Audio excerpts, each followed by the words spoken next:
everyone, this is Ariel Adams of aBlogtoWatch. Welcome to the Superlative Podcast. This is a reminder to listen to our other podcast, aBlogtoWatch Weekly, where you can hear about the latest in watch news. My guest today is the design director of Shinola, Greg Verras. Greg, welcome. Nice to be here. Thanks for having us. As we're talking, I'm thinking about my one trip actually to Shinola, the beautiful facility in Detroit above the design college, which is always super, super cool. And recently, I think, the most recent conversation we've had was with Awanete Kobina, the CEO of the brand. And now we're talking to you about design. There's so much things to discuss here. I guess the first thing I want to hear is, how did you end up at Shinola and how long have you been there? I've been here for, I believe, almost 12 years. So it's been a while. Fortunate to have stuck in one place for so long. I think it's uncommon, but just speaks to I think the fun that we have and the mission, I think, adds to, you want to stick around and see it through. So 12 years in, my background is in industrial design, and so I have started with manufacturing actually initially before I studied design, and industrial design was a manufacturing background. So I have a passion for that. Still never worked in that space professionally, but found my way into design after not quite feeling right. So went to CCS, which I found myself back in the same building where you are. It's not just our building at Shinola, but College for Creative Studies, as well as a design-focused high school. The Argonaut building, right? Argonaut building, right? Yeah. Which may sound familiar. We name our movement the Argonite. Anything that we assemble in that space, we give that title to. So, got into, luckily, found my way into the watch industry, and a few years later, I heard about Shinola, so it was kind of perfect for me. It took me a while to get my foot in the door, but I think took roughly a year after hearing about it and meeting a few of the folks there, and so 12 years later, still at it. That's great. Now, had you been designing watches before that? Yeah, I started actually. I applied to Fossil, and I ended up on the diesel brand of Fossil, which was super fun. I don't think you could ask for a more creative freedom as a junior designer. Absolutely, you are just kind of no limits, Italian approach to a design, which is really fun. And you've got, as a designer, you've got kind of a product on the shelf in a year or two, which was really exhilarating at the time. But it gave me that experience in the industry, and took that into Shinola, learned just enough to be able to bring something back to Detroit.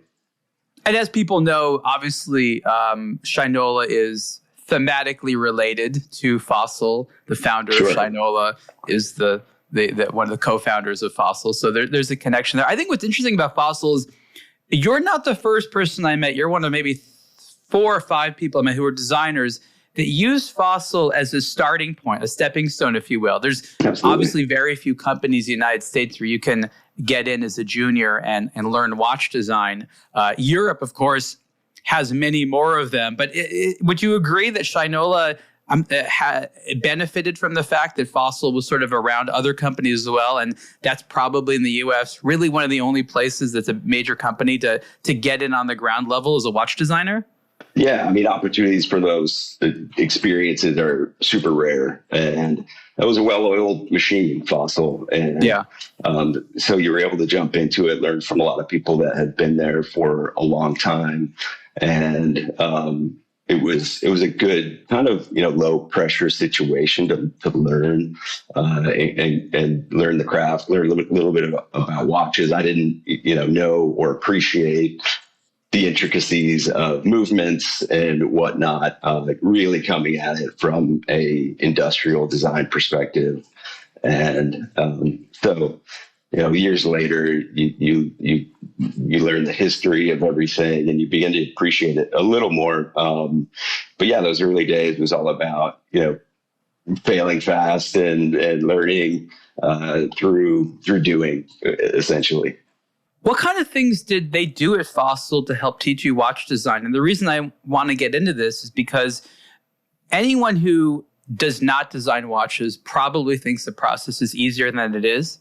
And anyone who has designed a few watches can tell you all kinds of stories how it's really deceptively complicated and how it's sometimes even infuriating and difficult. So I'm just wondering, what were some of those experiences you had there which taught you not only the basics, but some of these bigger principles that are just so impossible to see from the outside? Yeah, I think it's just about logging hours doing it. People, you really have to, it's a craft in that way. You do have to just log the hours and gain a sense of proportion, essentially, and what works, what feels harmonious in a watch design. I've worked with some incredibly talented people, graphic designers, and the first time they we'll have a fun side project where we work on something together, or they'll have an idea that they want to execute, and with no experience in it, they come back and with something rather rudimentary, and maybe they're not proud of it, just because it takes a few iterations even to get something passable, and then from there taking it, I think, to the next level where you're truly competing in the marketplace. Honestly, it takes I think a couple of years to train up a good designer. So if you're running a company, you've got to start that early, or if you want to grow a candidate or a junior designer, you got to think and plan ahead, as far as it's going to take some time to grow that sort of. Even if they're a good designer, it takes a bit of time. I've been one of the few people in the world, I think, who has both been exposed to the designers from the major brands, as well as all the little entrepreneurs and amateurs out there. And I find it interesting how often someone with even modest education looks at the stuff that big brands are doing, like, I can do that. I can replicate that. That's not hard to do. I can make my own brand. And sometimes they end up making a brand, and the products are often not that impressive right out of the gate. What do you attribute to being responsible for this? I'll call it hubris, right? Because there's a lot of designers that look at watches and they think they can do it, yet we've just said the reality is it's very deceptive. Is it like that for everything? Do people see a nice car and they're like, I can design that, even though that sounds hard? Or what is it about watches that makes it seem simple, yet in reality it's not? You know what I mean? Yeah, for sure. Well, there's an archetype of what people expect watches to look like. And so maybe one watch to the next is not radically different. We're talking about some very subtle things between brands. And so I think they look at that landscape and say, sure, all of these brands have done it. I could do it too. Maybe they have some experience in a different field, and but no practice. And so that combined with just, most designers I know have that sort of confidence. I certainly was there in the beginning myself, like, oh, I'm going to, show this company what's up. And then you fail a couple of times, you get very humbled. And, so I've been lucky enough to work at, I've been given that space to fail a few times, certainly at, Shinola. And so, some of those, maybe have launched. A lot of them never get launched because they just weren't even good enough. If you're looking for a long-term place, you find somebody that'll let you fail a few times and find your way. And I think that's critical because it takes, part of it is, it takes 3 or 4 months just to get a sample from your idea. So the process is very slow. It's not like cooking or being a chef or something where you have an immediate result of your product. It's the world's slowest baking exercise. Exactly. So it's a slow process that feeds into that, and so it takes some years to wrap your mind around it. Do you have any examples of situations where you thought, you're like, oh, Greg, I'm onto something, this is a great design, and then as you make a prototype or you go through the process a little bit, like, what the hell was I thinking? This is terrible. Because I would love to illustrate what can seem like a great idea. And then as you go through the process, you're like, what the hell? I mean, I don't want you to sit there and give me like your top 10 greatest failures, but, explain a little bit some of the things that provided amazing learning opportunities. Understanding the manufacturing, I think, is difficult. And, you can have a vision in your head, but if it can't be executed in a way that is going to work in the end, then it's not going to be a viable. Do you mean, again, I just want to clarify for the non-designers out there, and I think what you're saying is you have something in graphical format, right, in design software, but that actually needs to be manufactured. It needs to be produced by a factory into a physical thing that looks like what you imagine. And so the the distance between it looks like this on a screen versus it looks like this on a wrist is much further than a junior designer might assume. Is that what you mean? For sure. Oh, absolutely. Yeah. Okay. There's a series of filters you have to get through. Manufacturing is only one of them, and you have to hit the right cost as well. You have to be, either on trend or slightly ahead of it. That you have to have a good sense of culture. I also do a little bit of teaching on the side at CCS, and that's one thing that I say is some designers, especially industrial designers, don't always have a great sense of the culture as far as just what's happening in the world as far as trends. And so they really have to, I think, spend time not only having a great sense of proportion and line work, et cetera, but where's the culture moving, and are you going to be able to hit the right notes at the right time? Yeah, because something might be a great idea today, but by the time it hits the market 1 or 2 years from now, it might fall flat in its face. It's kind of unfortunate that a great design can't just be celebrated today in the market. It has to be a great design that also resonates with the mainstream. And getting both those things right, great design plus, we'll call them cultural relevancy, that's an art, not a science. Absolutely. Yeah. I mean, we're making these watches and products for people. We're not, I'm lucky enough that I work at a brand that sort of get to design for myself to some extent. But it's an exchange between you and your guests who come to your shop, and you have to have a good sense of what they appreciate, where they see value, and their personal aesthetic as well, I think.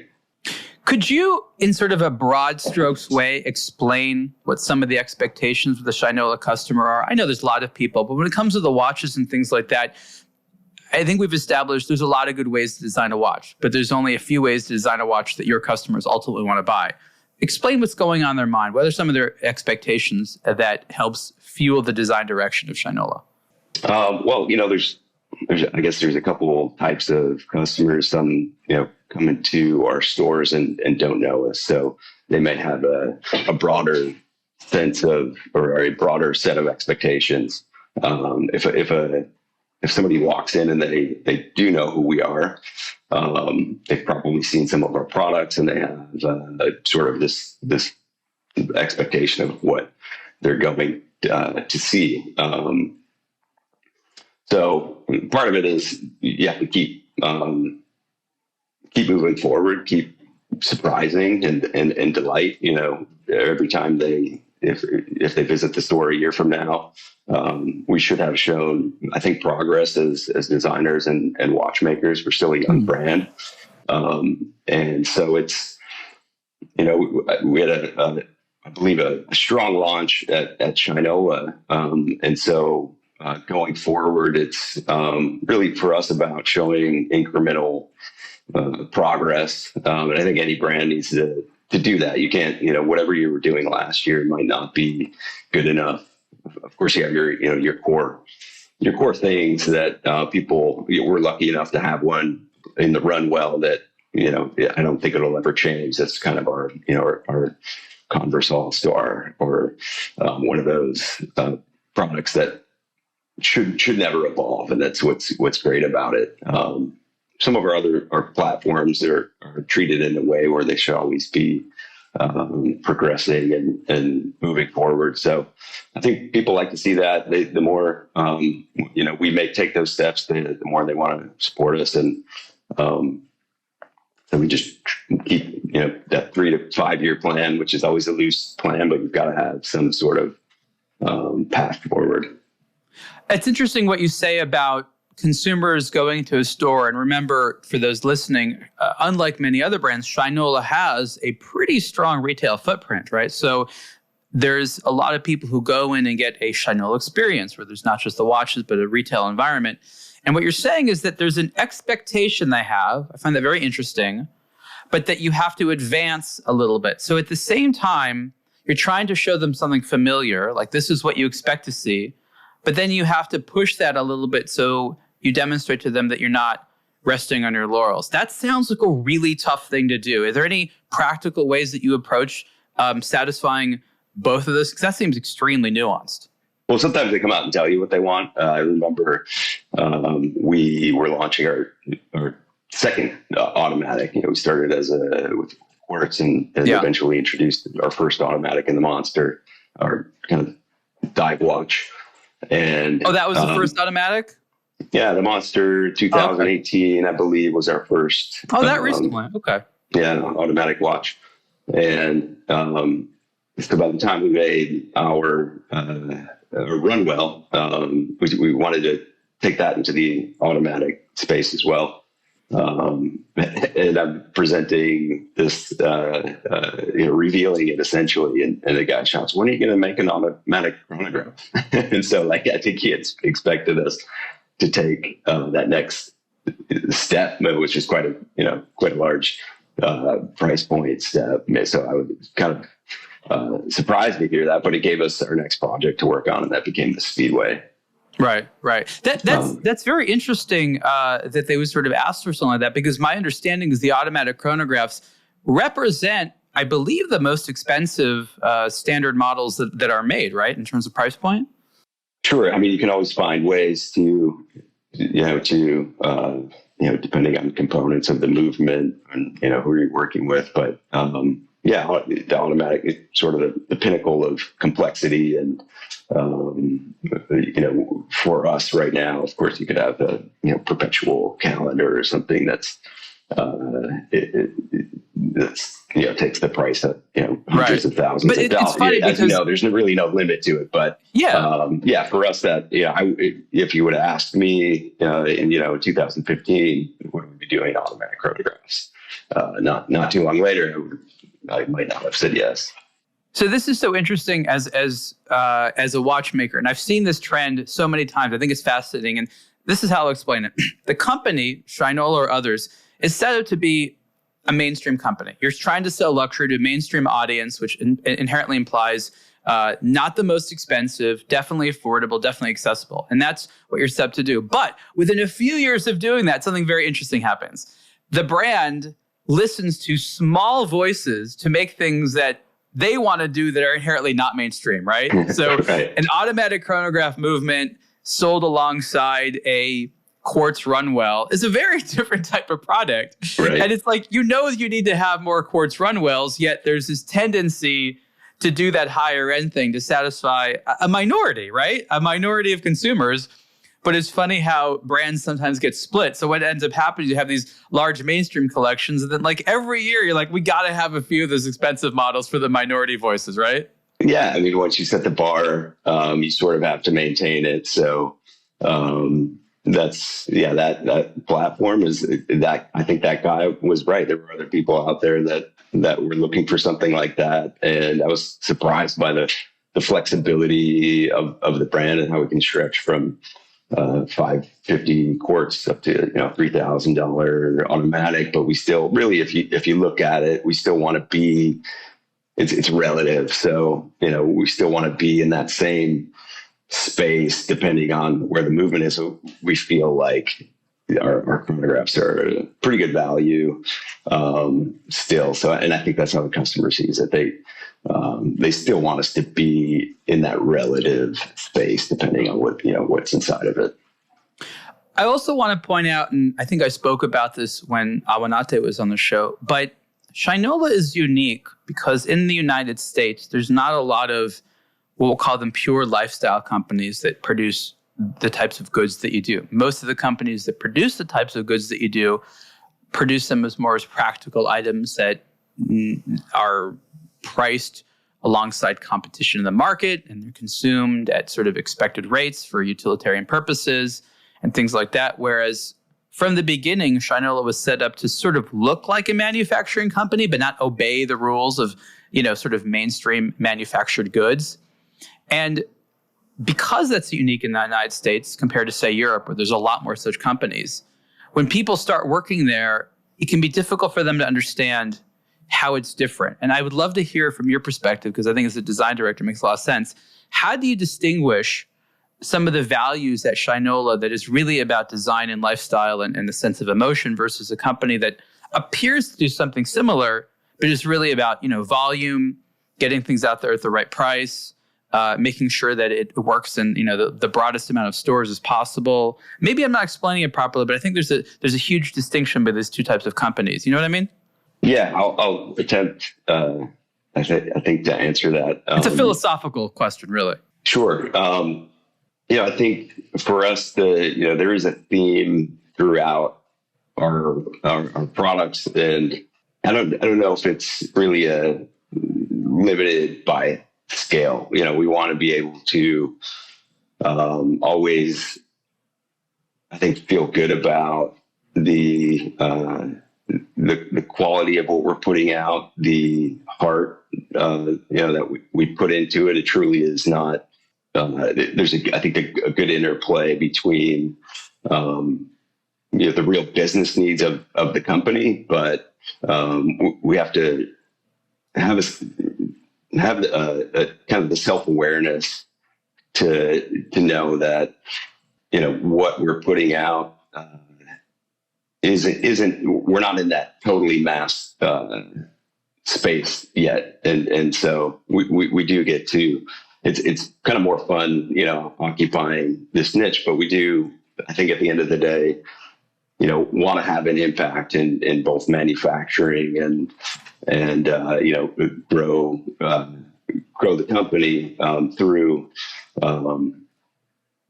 the design work that we do. And I think the manufacturing, I don't know if I'm answering or understanding your question exactly, but I think, the way I'll describe it is this. The company produces products you want versus products you need. You might need them because you want them, sure. But when you create a product, what you're thinking is about how to create a desirable item versus the market wants this right now. We need to produce it quickly because there's a time when people need to buy this. They're out there clamoring. There isn't a specific deadline. It's more like we need to make something people want. And earlier in the conversation, you talked about timeliness, wanting to make sure it resonates with the market. That has to do with the desirable element. And so from the outset and the design perspective, it's not like people are buying vacuums. I want to have a pretty vacuum, but ultimately they just need to buy a vacuum. Here, they're not going to buy the vacuum unless the vacuum itself is cool and desirable. And I think that's really the difference. Sure. Yeah. I think we operate, more on gut than pure analytics. And so that's what's driven us. I think through 12 years, nobody can predict the future. So we, try to really spend time in those conceptual phases to reach something, put the extra 10, 20% into it that makes it not just a commodity or just a widget or just something sensible in the marketplace, but really something that can, these days, more important than ever to cut through the noise of that market and have that experience that you're giving something to somebody they're getting maybe a little more than they expected to get. And that's the full circle. You can't just kind of hook them initially and then get the money, but we want that kind of repeat experience that they feel good about. Because if you're just burning through people, that's not sustainable. We want to build relationships and have a product that people feel good about, that exchange with us. I think you're talking about the importance of repeat business, which I agree with you is crucial and very much is indicative of the success of a company, whether or not they're able to get someone to buy their product again. I want to talk about Detroit and the car industry a little bit. I think this is one of the reasons the watch industry is so obsessed with the car industry, because for many, many years, the car industry has produced things that you both need but want. And the reason you probably buy one automobile versus another is not related to performance, but usually I want this one a little bit more than the other one. And I think that's what the watch industry is interested in, because in addition to it needing to be a good, comfortable timepiece, there's sort of this additional layer on top of it. My question is where Shinola goes for inspiration. Obviously, in Detroit, you have this wonderful legacy where a couple generations ago, American cars designed there very much were thinking about, want versus need.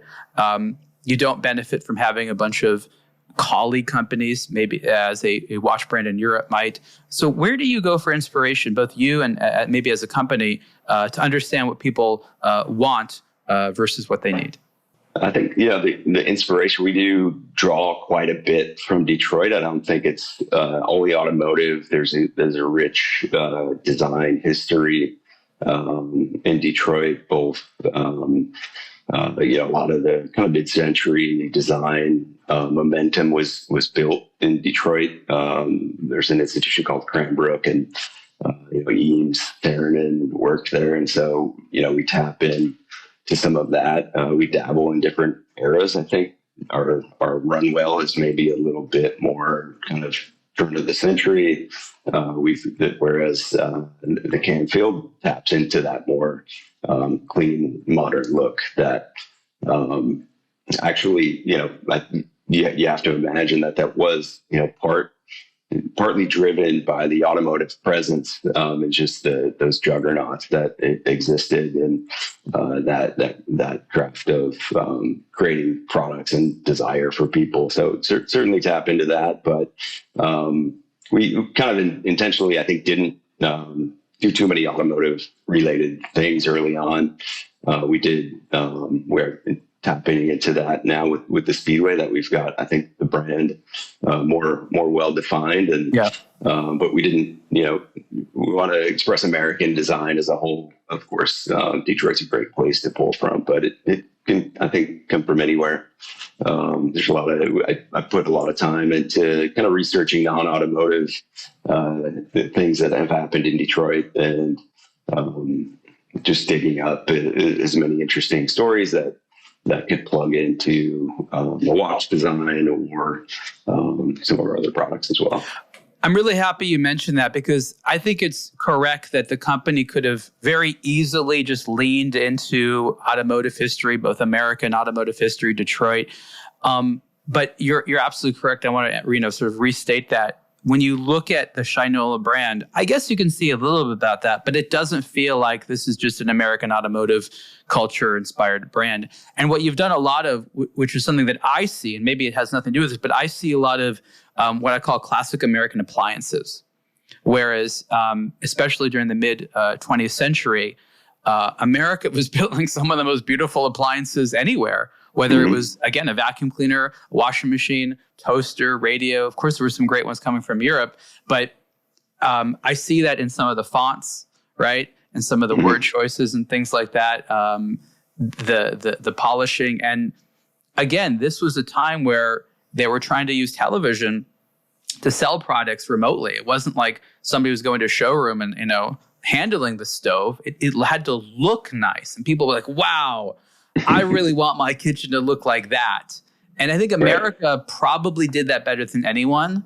And there was, it's before our times, but I remember seeing those types of videos and stuff like that, and seeing these commercials where there's, the kitchen of the future, right? And it was all that cool stuff, and it was all the gadgets looked amazing. They were all beautiful and rounded, and they had all these like chromed edges and stuff like that, and it looked incredible.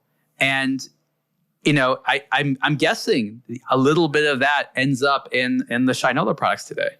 Oh, absolutely. I think there's a bit of nostalgia there that everybody, even if you weren't around for that time, which I was not, but it's carried on through the culture for a reason. I think there's just maybe an element of fun to it. So an element of joy to that. You could be cynical and say it's all just marketing, but it's tapping into, I think, some sense of joy and these, like you said, it could be just a stove or a toaster, which we have dabbled with ourselves because it's just fun. So yeah, there's definitely some of that to the brand, and that's a lot of that I think comes. What's from the craziest thing you did? Was it the sled or something? The toboggan? That must have been one of the weirder things you guys did. Toboggan was great. Those things we find old school manufacturers that have been making those toboggans, and we try to give them maybe a larger platform. And so that's how something like that comes to play. It's not like we learned how to make a toboggan. But you made a cool toboggan, and that was the thing. You took. I mean, the era of the collaboration that way, where a design company approaches a manufacturing company that makes something cool. They just don't know how to necessarily market it cool or design it as cool as possible. Yeah. And you're like, you guys do something amazing. Let us make a version for our audience. We'll make all of us look good. That's a great collaboration right there. Sure. And it just comes from, we see that stuff. We're fans of that stuff. We maybe see a little more potential in the storytelling and presenting it, and it helps us as well, just communicate our values and what we're into, and complements the watches. Hopefully we've got like you said, stores as well that are spaces for, obviously they have more potential than just a bunch of watches. So I think filling those stores out with thoughtful items, the bicycle, the turntable, I think all kind of puts us into a spot that hopefully gives us a unique flavor and market. I'm glad you mentioned the turntable, because that was an interesting item that did well for you. But also, America has such a rich history, not just with music, but with recording music, right? Yeah. And I think that's one of the things that the industry hasn't quite figured out yet, is how to combine wristwatch appreciation with the music industry. And the ways they've done it have been mostly really, really cheesy, right? Like, like putting like little musical notes on the dial, or oh, it's a small guitar, that's a drumstick. Like, they don't understand that musicians like using tools to make art. They don't necessarily want all their tools to look like the musical stuff. And I felt that there's such, I don't want to call it a missed opportunity, but more work that can be done to effectively combine, we'll call it the music recording culture with the timepiece culture. There's a shared love there. I'm just not sure from a design perspective, the watches have quite figured it out yet. Well, we may have a few things for you next year. Yeah. But I think everybody's, drawn to music because it is so emotional, and designers, I think, wish we could have that sort of impact and feeling on on people. There's just something that music it's emotional, and so tying it into watches is can take some wrong turns, as you mentioned, and be a bit corny. But we've got a few things. We've got the Third Man Records is next to us, which is Jack White's label, and he's got vinyl pressing there as well. Those look like watch dials. Right. So we are working on another turntable. It's just it's maybe more of a passion project. Well, it's hard. It's not like it just, you got to do actual electronics and engineering and stuff like that. And enthusiasts, they're, as we know, watch enthusiasts are demanding people, music enthusiasts are, and audiophiles are demanding as well. So, audiophiles. Don't mess with them. Wrong speaker, they'll kill you. Right. So the challenge is large, but we've got something beautiful, hopefully next year. Yeah. Well, speaking of that, I want to talk about what I call advancing design direction. Shinola remind me, what year was it founded? It's you worked there almost since the beginning. Yeah, there's kind of different dates. I believe that conceptually it started 2011, maybe launched in 2013. I came in like halfway through 2012 or 13. So before we launched, but it didn't see all of the brand building that took place before that. So there's a couple of core products that started the brand and are now still well represented. There's obviously new things. The can field is relatively new. The mechanic is relatively new. But talk a little bit about how you move the design direction so that there are changes. You are able to add new models, because some might argue that you've done so slowly. Some might argue you've done so quickly. I think it really depends on perspective. But I think as a designer, you have a responsibility to advance the design direction. What I mean by that specifically is make something that looks different. Sure. How do you push that, given the fact that there's sort of a built-in conservatism? Because it's like, other than you, most other forces at the company, and again, most companies like this want to do nothing different, right? So how do you convince we have to, even if it's a bit uncomfortable? Yeah, it's very easy to say, hey, we sold this many runwells last year, and that's what we're going to do next year. But we want to do 20% more. That's, we're going to, that's just going to magically happen. Yeah, that's easy to say. Right. But yeah, my message is always, they're not widgets. We cannot take these sales for granted. What we did yesterday is not going to be good enough for tomorrow. At least that's, I think, a good assumption to make. It is a balance that you have to strike. We do have some products, like I said, that should never change. And those are that kind of roots you in a spot. And so you have to find ways to evolve. For us, it's been new platforms, like you mentioned, the mechanic really taps into kind of the mechanic for me is sort of like distilled Shinola. It's a manual wind watch. We want to believe in analog things. This is why we have done bikes and turntables in the past. And so that like winding it yourself spirit, I think extends the brand a bit and gives us a new opportunity within the design to push that forward. Every year I learn new tricks, and every year manufacturers learn new tricks. So if you're not moving forward, you're really missing opportunities as far as what those new capabilities are. You're not just doing it just to make stuff, but I think to stay sharp and to stay fresh and keep people excited, as excited as they were when we launched, I think is always the challenge. Is it not true that you and maybe your team have to fundamentally convince decision makers and romance them on the idea, because like they don't want to do something new, and you're like, but look how pretty it is. Can't you imagine how nice it would be? Like, you can't promise performance, but you can somehow I'll say seduce them a little bit.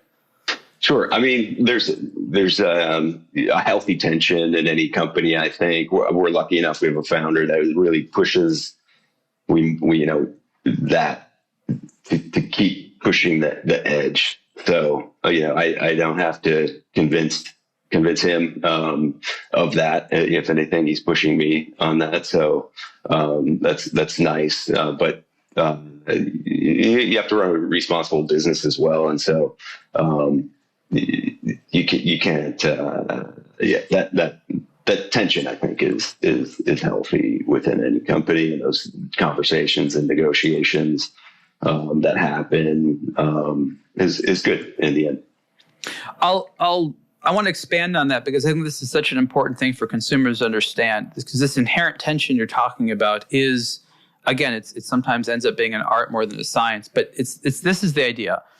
As a creative company, you always need to be coming out with something new in order to dazzle the consumer. Because if you just make the same thing as you said, you're not going to sell as many next year as you did the year before, unless there's a whole bunch of new people that don't know about it yet and are going to love it.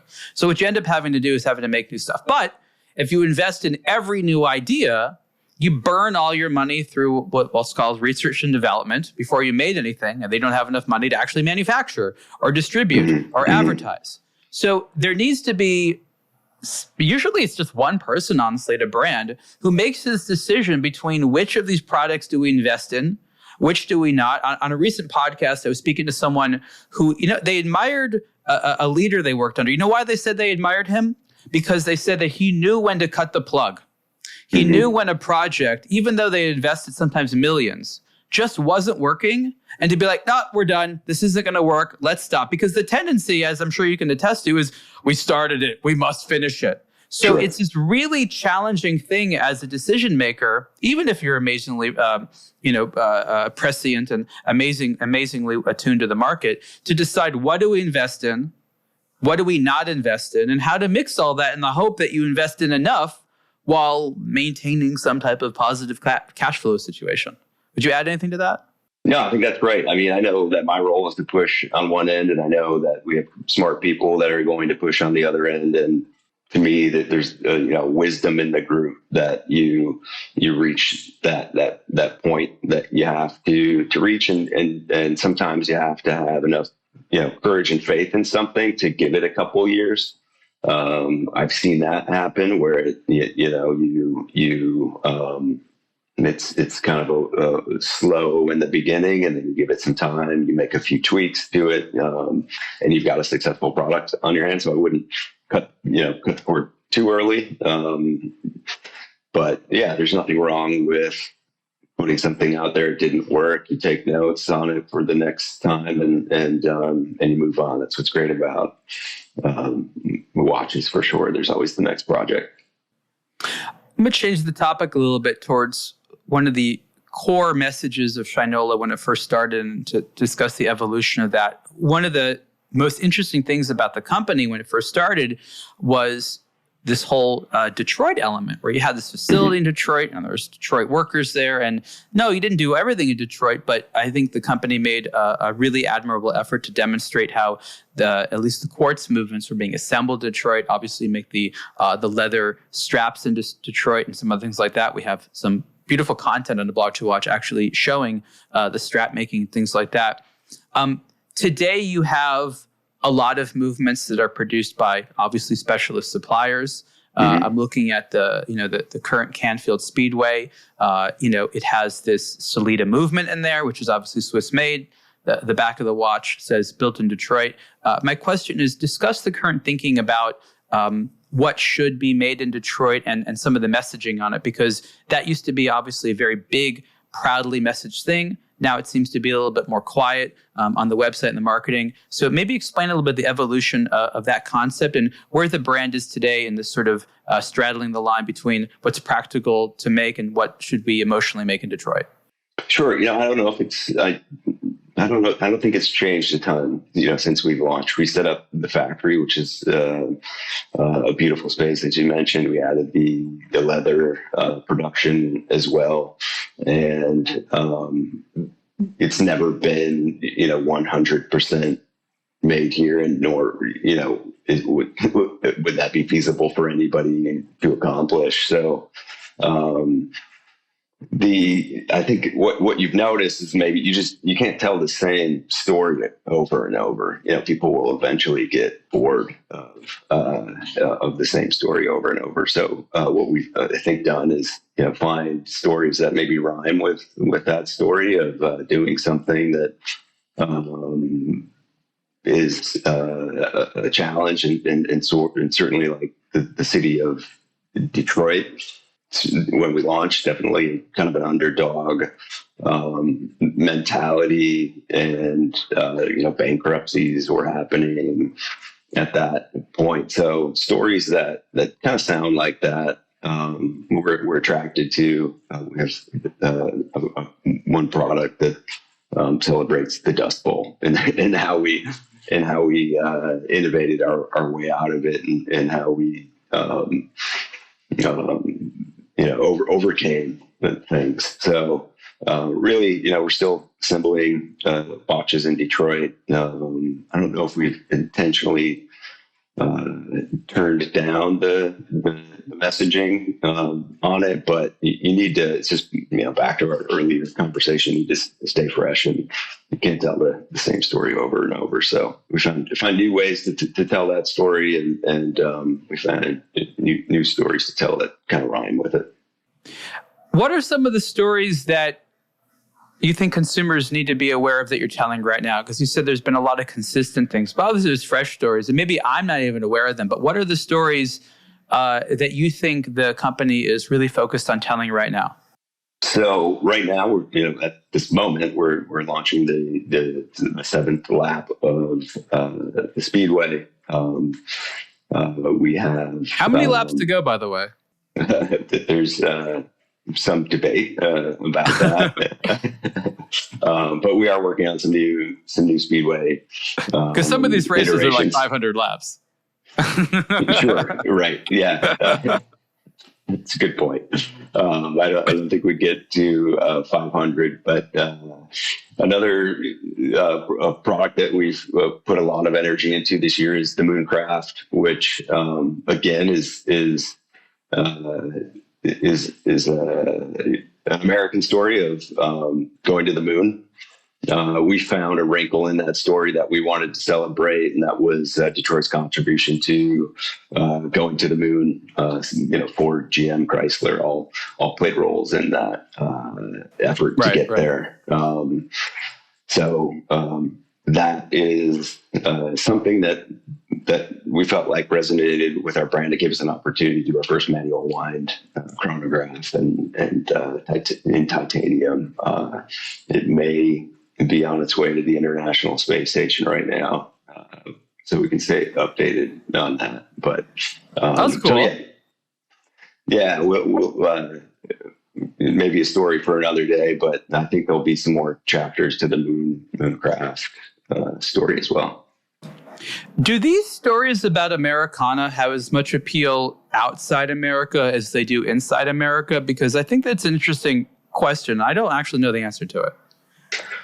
Yeah, I think absolutely.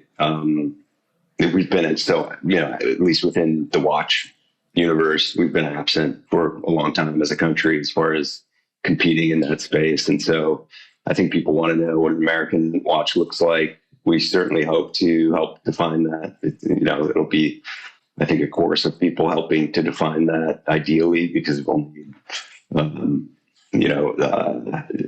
scale essentially to get it done. So yeah, I mean, if your question says American culture had an impact on the world, absolutely. You go to Basel, Watches and Wonders this past time, and I noticed, lots of European brands. Almost every cultural moment within that show is there's either an American, athlete or celebrity or somebody who's still quite an impact. So I think it's kind of disappointing that we don't have more American brands to tell those stories, but it's nice that the rest of the world is still interested in those moments. Because sometimes, you'll have the Europeans celebrate European stuff, and sometimes I wonder how many people outside of that region are interested in that. And I talk to brands all the time. They're like, we thought this would be interesting to one market, but turns out this other market's interesting. I know Japan, which is a very prolific buyer of timepieces, a very important market. They have a real soft spot for Americana. They love American tool watches, military watches, and things like that. Are there other markets out there, other than the United States, that currently, Shinola does well, maybe surprisingly so? We don't have a broad footprint for American, international distribution, so it's hard to say. But just intuitively, yes, the first thing I thought of when you said that was Japan, and that kind of mutual appreciation of cultures and design. I think there's quite a bit of appreciation here for Japan, Japanese design, and certainly over there, you see pompadours and leather jackets, and that kind of Americana feel to it. So, Japan certainly comes to mind, but I think broadly, certainly Europe, and I think anybody that's interested in design, I would hope, is at least curious what our take on things is as a country. I want to talk about the watch market in general. 2024 is an interesting time towards the end of the year. We know that the global watch market has slowed, not because people don't want watches, but because disposable income and economic certainty are, of course, depressing consumerism everywhere. But everyone agrees that watches as a category are strong. I'm continuously amazed as to how much of the general public knows about luxury watches now compared to when I started this in 2007. We've actually, even though we've moved further away from nostalgia that people like, more people are now aware of it. And so now we're at an interesting time where even though we're within the current context of a depressed economy, we know that people will want watches more so in 5 years from now than they did 10 years ago. Yeah. Right? And, you talked about having to do things slow and having to prepare. How does the company, at least from a design perspective, how does a company like Shinola prepare for something like that, where you know that a lot of consumers break into this? You have to compete against smartwatches. You have to compete against, of course, competitors at the same price level. What are some of the things you do now to anticipate success for 5 years from now? For us, we've been building out the brand and defining ourselves, and that's been the journey. So I think that just naturally fits into that. We when you launch a brand, there's still a ton of work to do. It's not a fully defined thing yet. You don't actually know what it is yet. So over the past 10, 12 years, we've been flushing things out. And so we've seen already, in that time, dips and peaks and pandemics and smartwatches. And something I think that's kept us pretty steady, that's been, maybe a rudder through that is where we're at in the market. It's not too fashion driven. It's that steadiness. I think that we've seen is, we're priced, slightly above the impulse purchase. So it is, I think, a thoughtful purchase, no matter if it's a recession or a boom. And but we're not so expensive that you're going to see a ton of downside when things hit. So we do see those trends in our books, I think, but not very dramatic. And I think that just goes back to the series of decisions of not trying to put our watches on a bunch of celebrities possibly is part of it. And it's just what we've built. It just has more of a sustainability to it. We've tried to veer away from hypey moments and whatnot. And that, I think that helps. So it's 5 years out. Certainly there'll be more dips and hopefully peaks, and we'll ride the wave. That's interesting. So, and I've heard this from other brands as well. And it is, as long as you continue to steadily do what you're doing, don't veer course too much, don't be too spontaneous in some of your decisions, because you can really derail the understanding. But if you sort of keep it steady and continue forward, you will be there when the consumers want you. When they're ready, they'll appreciate that you've been sort of stable. And I agree with you that I'll call it brand stability, whether it's the brand continues to exist or doesn't make fundamentally different things, tends to reassure consumers a lot. And so you basically need to be there and as strong as possible and as desirable as possible when they're ready for you. So it's not necessarily keep chasing them, because their price points and interests might shift. Don't be, as you said, trendy, but be stable, be confident, because when they're ready to come to you, they will. Yeah, I think so. Know who you are, and just continue to build on that. Your consumer will pick up on that, and certainly you want to listen and know your customer as much as possible, but you're not chasing things too hard either. I think we try to lead and provide joy and entertainment in that way. You have to give the unexpected to some level, not just what's moving along at the moment. We've behind the scenes, we've worked on some things that were maybe too of the moment or too trendy, and we threw them away because that might be a distraction and pull us away from our the core of what we've been doing. I'm not sure if I actually clarified this, but you don't just design watches. As the design director, you're involved in other product categories, of course. Sure. Yeah, we've got a great team of designers. I'm mostly, hands-on with watches, but I do oversee the team that works on, turntables, packaging, games. We're working on a beautiful chessboard right now that hopefully will launch soon. So I'm lucky enough to get to participate in some of that, but I've got a good team.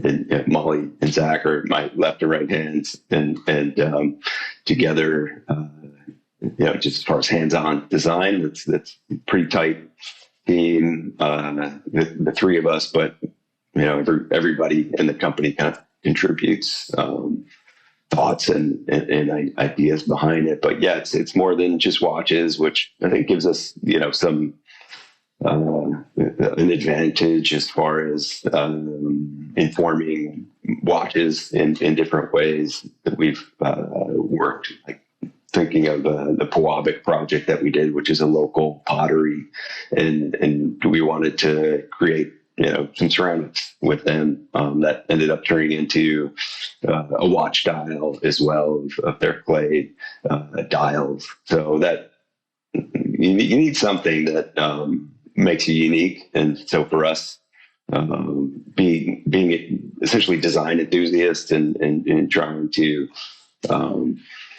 speak for American design is going to lead you into more places than just watches. And I think that's kind of what we've seen from the brand.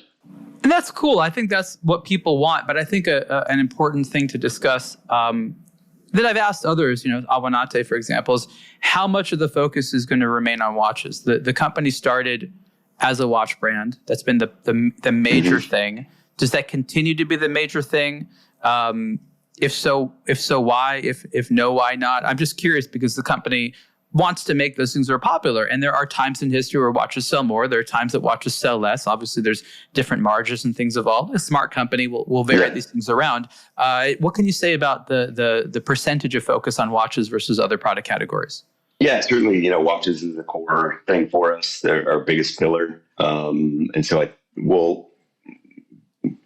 recently discussions around the office have been leaning more into watches and pushing, hitting the gas a little bit harder in that way. And that doesn't mean that we're necessarily slowing down on anything else. I'm not in the highest levels of conversations, but it might be, how we're spending our money on marketing and, leading with our core competency, which is watches, where we have the biggest investment. And then, once we introduce people to watches, we can also show them our leather goods and jewelry and some of the other fun things that we're doing.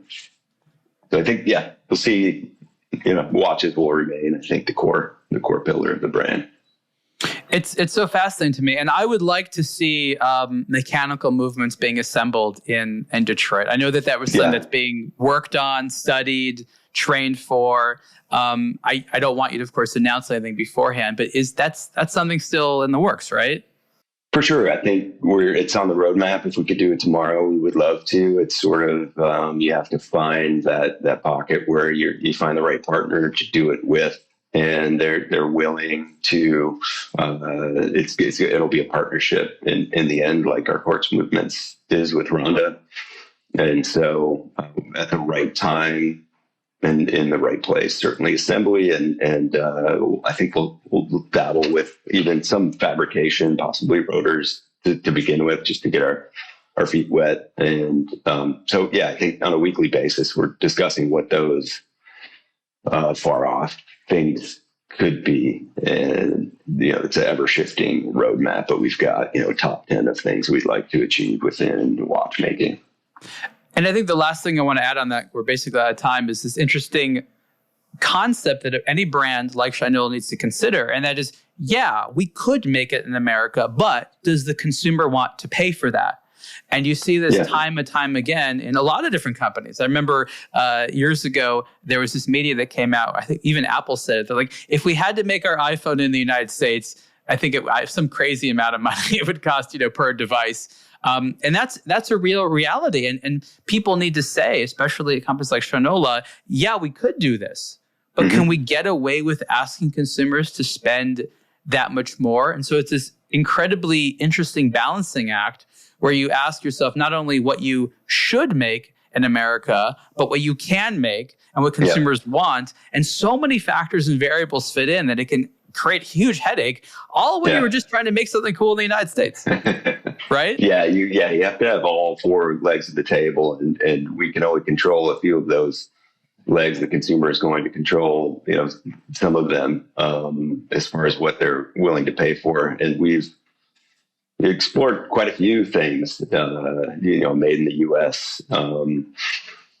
That we just do out of the love for manufacturing, and didn't turn out to be something that the consumer is either willing to pay for or appreciate, or sometimes the best place to get that thing is not in the U.S. So we're not going to put out an inferior product. I think we'll put quality ahead of American manufacturing. We've got the factory. I think that gives us a solid footing, but you can't mine the metal from under Detroit and do everything. It's not feasible, and wish it was, but it's you have to find a realistic path forward if you want to exist and do anything at all. I hear you, but on behalf of the community, I ask you to continue to fight the good fight and make crazy products. Because even if people don't buy it today, that sometime in the future are going to be discovered. They'll be like, oh my gosh, remember when Shinola made that thing? So you create future stories that people want to look back on, even if today it doesn't look like the most successful thing. Greg, this has been a fantastic conversation. I want to remind everyone to visit the Shinola.com website and check out the latest styles. This has been the Superlative Podcast interview with Shinola Design Director Greg Verras. Greg, thank you so much. Awesome. Thank you for having us. Take care.